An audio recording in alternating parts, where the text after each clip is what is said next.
Sir ఇప్పుడు ఒక సభ్యుడు సభకు హాజరైనట్టు ఎట్లా పరిగణిస్తారు? బయట అటెండెన్స్ రిజిస్టర్లో సంతకం పెట్టి వెళ్ళిపోతే హౌస్లో కంపల్సరీ కూర్చోవాలి. హౌస్లో రికార్డ్ అవుతుంది కదా సార్, హౌస్లో రికార్డ్ అవుతుంది కదా.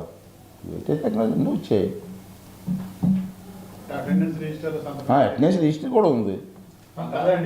అవును, సభకు వచ్చే పెట్టాలి. లాబీలో ఉన్నటువంటి అటెండెన్స్ రిజిస్టర్లో సంతకం పెట్టేసి హౌస్లోకి ఏదో గడపలోకి వచ్చి కనిపించినట్టు కనిపించేసి వెళ్ళిపోదాం అంటే ఇంతకుముందు ఎట్లా జరిగిందో నాకు తెలియదు, నాకు రాలేదు. కానీ నేను వచ్చిన దాని నుంచి కూడా ప్రతిది కూడా రికార్డ్ అవుతుంది, ఎవరెవరు సభకు వస్తున్నారని. అటువంటి దొంగ సంతకాలు పెట్టే అవకాశం మాత్రం ఉండదు ప్రస్తుతం పరిస్థితుల్లో. కొత్తగా శాసనసభ కడుతున్నాం, ఇంకా లేటెస్ట్ టెక్నాలజీ.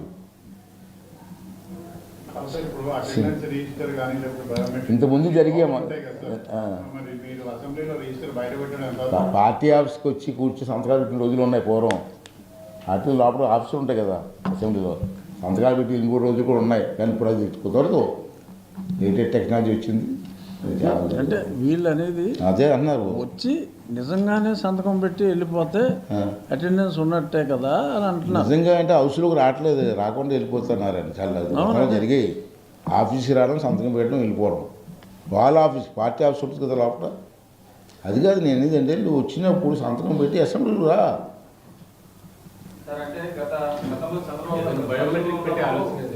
అది కొత్త అసెంబ్లీలో అన్నీ పెడుతున్నాం సార్. లేటెస్ట్ టెక్నాలజీ అని తీసుకొస్తాను కొత్త అసెంబ్లీ. ఆ తర్వాత అసెంబ్లీ 12 రోజులే జరిగిందా? చంద్రబాబు నాయుడు గారు గౌరవ సభకు వస్తానని చెప్పి వెళ్ళిపోయాక 12 రోజుల పాటే జరిగినాయి సమావేశాలు. 60 రోజులు జరగాలి. 60 రోజులు రాకుండా ఉంటే అంటే ఇక్కడ క్లారిటీ ఇవ్వాలి మీకు. అంటే మీకు తెలియదు కాదు, మీ అందరికీ అనుభవం వ్యక్తులు ఉన్నారు ఇక్కడ అందరూ కూడా. అసెంబ్లీ రన్ అయిన రోజులు రావాలండి, 60 రోజులు. మధ్యలో 11 రోజులు జరగవచ్చు, 15 రోజులు జరగవచ్చు, ఎమర్జెన్సీ జరగవచ్చు. అన్నీ కౌంట్ చేస్తే 60 days running time. Running days session ఆన్లో ఉన్నప్పుడు Saturday Sundays also will be counted. Continuous session ఉన్నప్పుడు.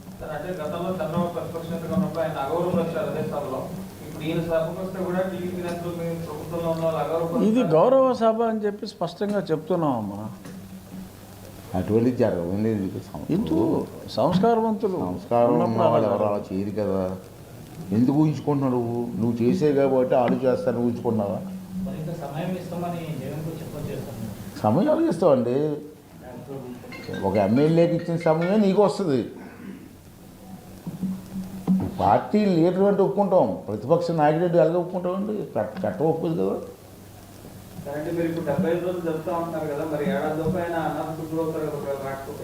మనం చేస్తాం.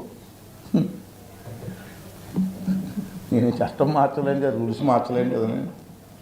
ఏ చట్టం ఉందో ఆ చట్ట ప్రకారంగా నేను నడాలంతే. అదైతే రాజ్యాంగంలో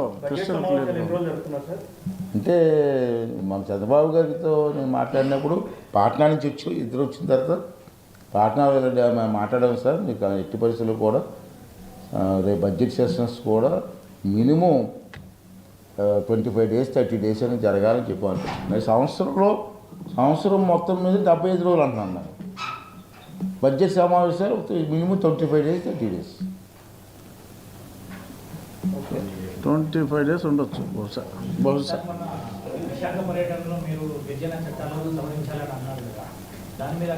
అది కూడా క్లారిటీ ఇస్తాను అనుకుంటున్నాను, ఎక్స్పెక్ట్ చేశాను. నేను ఆ రోజు నన్ను ముఖ్య అతిథిగా పిలిచారమ్మా. టూరిజం మీటింగ్ అది. మంత్రి గారు అందరూ ముఖ్య నాయకులు అందరూ వచ్చారు. వెళ్తే నన్ను కూడా మాట్లాడమన్నారు. విశాఖపట్నం మీద నాకు పూర్తిగా అక్కడే పుట్టినవాడిని నాకు తెలుసు కాబట్టి టూరిజం డెవలప్ అవ్వాలంటే ఏ విధంగా చేస్తే బాగుంటుందని చెప్పి నాకు 43 సంవత్సరాలు బట్టి నేను చూస్తున్నాను కాబట్టి దాని గురించి కొన్ని స్పీచ్ ఇవ్వడం జరిగింది. సరే, ప్రజాస్వామ్య దేశం మనది. ఎవరైనా ఎవరిష్టం వచ్చి మాట్లాడితే నేను చెప్పలేను. కానీ టూరిజం ఇన్వెస్ట్మెంట్స్ మీటింగ్, ఇన్వెస్టర్లని ఆహ్వానిస్తున్నారు మీటింగ్కి. ఓకే, వస్తున్నారు. వచ్చిన వాళ్ళు పెట్టుబడులు పెడతారు, లక్షల మీద పెడతారు, కోట్ల మీద పెడతారు ఇన్వెస్ట్మెంట్లు. మీరు ఆంధ్ర రాష్ట్రంలో నాకున్న అనుభవం ఏంటి? ఇన్వెస్టర్స్ వచ్చి అప్లికేషన్ పెడితే 1 year వరకు మీకు పర్మిషన్ ఇవ్వట్లే. ఎందుకు ఇవ్వాలి? 1 year ఎందుకు కావాలి మీకు? అప్లికేషన్ వచ్చిన వెంటనే పరిశీలించండి. Within 10 days 1 month yes or no చెప్పండి వాళ్ళకి. కోట్ల మీద ఇన్వెస్ట్మెంట్ పెట్టిన వాళ్ళని అన్ని రోజులు తిప్పడం పద్ధతి కాదు. ఎందుకు వస్తారండి? తర్వాత రెండోది ఏంటంటే, ఈవేళ కొన్ని ఉదాహరణలు చెప్పారు. అదే కాదు మామూలుగా మాట్లాడి నేను చెప్పాను, నేను స్పీకర్గా కూడా మాట్లాడేది చెప్పాను. నేను స్పీకర్గా కాదు, కామన్ మ్యాన్గా చెప్తాను. నాకు కూడా చెప్పారు మీటింగ్లో. ఎవరైనా ఫ్యామిలీతో విశాఖపట్నం రావాలి, మా బ్యూటిఫుల్ బీచ్. నాకు తెలిసి అంత మంచి బీచ్ 2-3 ఉన్నాయి. చెన్నైలో కానీ, గోవాలో కానీ, విశాఖపట్నంలో కానీ. ఎక్కడి నుంచి అండి? విశాఖపట్నం నుంచి భీమునిపట్నం వరకు బ్రహ్మాండ బ్యూటిఫుల్ బీచ్ ఉంది. ఆ బీచ్కి ఎందుకు వస్తారండి? ఎక్కడి నుంచో చెన్నై దూర ప్రాంతాల నుంచి ఫ్యామిలీస్ తోటి ఎంజాయ్మెంట్ కోసం వస్తారు. 3 days 4 days. మరి ఎంజాయ్మెంట్ అంటే వచ్చి కాఫీ తాగి వెళ్ళిపోతారు బీచ్లో కూర్చొని. విశాఖపట్నం కాఫీ తాగడానికి వస్తారండి ఫ్యామిలీతో? అక్కడ ఉన్న టెంపుల్ టూరిజం చూసుకోవాలి, లోకల్ టూరిజం చూసుకోవాలి, మంచి పాజిటివ్ బీచ్ చూసుకోవాలి. అంటే ఎన్నో ఆలోచించండి. మాకు విశాఖపట్నంలో మా అదృష్టం ఏంటంటే అల్లూరు సీతారామరాజు గారు తిరిగిన ప్రాంతం బ్యూటిఫుల్ ఫారెస్ట్ ఏరియా ఉంది. చింతపల్లి, పాడేరు, అరకు, లంబసింగి కూడా మీ పేపర్లో చూస్తున్నారు ఈ మధ్యనే. బ్యూటిఫుల్ ఏరియా ఉంది. ఆ ఏరియాలో ఇన్వెస్ట్మెంట్ 3 star హోటల్లో 5 star హోటల్ కట్టాలంటారు ఆఫీసర్లు కొంతమందిని. అయితే అక్కడ 1/47 అనే యాక్ట్ ఉంది ఏజెన్సీ ప్రాంతంలో. ఆ యాక్ట్ ఏం చేస్తుందంటే, ప్రైవేట్ ఇన్వెస్టర్స్ ఎవరైనా వచ్చి పెట్టుబడి పెట్టడానికి వీలు లేదు. ట్రైబల్సే పెట్టుబడి పెట్టి 5 star హోటల్ 3 star హోటల్ కట్టాలి. కట్టే స్తోమత ఉందా వాళ్ళకి? లేదు. మరి 5 star హోటల్ 3 star హోటల్ లేకపోతే నీకు టూరిస్ట్ ఎందుకు వస్తారు? అంటే కర్ణాటకలో కొన్ని ఏరియాలు చూశాను నేను. అక్కడ అటవీ ప్రాంతాల్లో 5 star 3 star హోటల్ వచ్చాయి. దాన్ని ఒకసారి పరిశీలించి ఏ చట్టం ప్రకారం కర్ణాటక కట్టారు, మరి అదే చట్టాన్ని ఆంధ్ర రాష్ట్రంలో ఎందుకు ఇంప్లిమెంట్ చేయకూడదు? వాళ్ళు ఇన్వెస్టర్స్ వస్తారు కదా, ఇన్వెస్టర్స్ వస్తే టూరిజం డెవలప్ అవుతుంది కదా. టూరిజం డెవలప్ అయితే ఆ అమౌంట్ అంతా ఆ గిరిజన ప్రాంతాల డెవలప్మెంట్ బాగుంటుంది కదా అని చెప్పి నేను మాట అంతవరకే. అది రికార్డ్ చూసుకోండి, మీకు ప్రెస్లో కూడా ఉంటా చూసుకోండి. దానికి కొంతమంది ఇప్పుడు ఏం చేస్తారంటే 1/47 యాక్ట్ని తీసేయమన్నారు స్పీకర్ గారు. ఉండడానికి వీలు లేదని మాట్లాడుతున్నారు. దీనివల్ల మా గిరిజనులకు అన్యాయం జరుగుతున్నారు.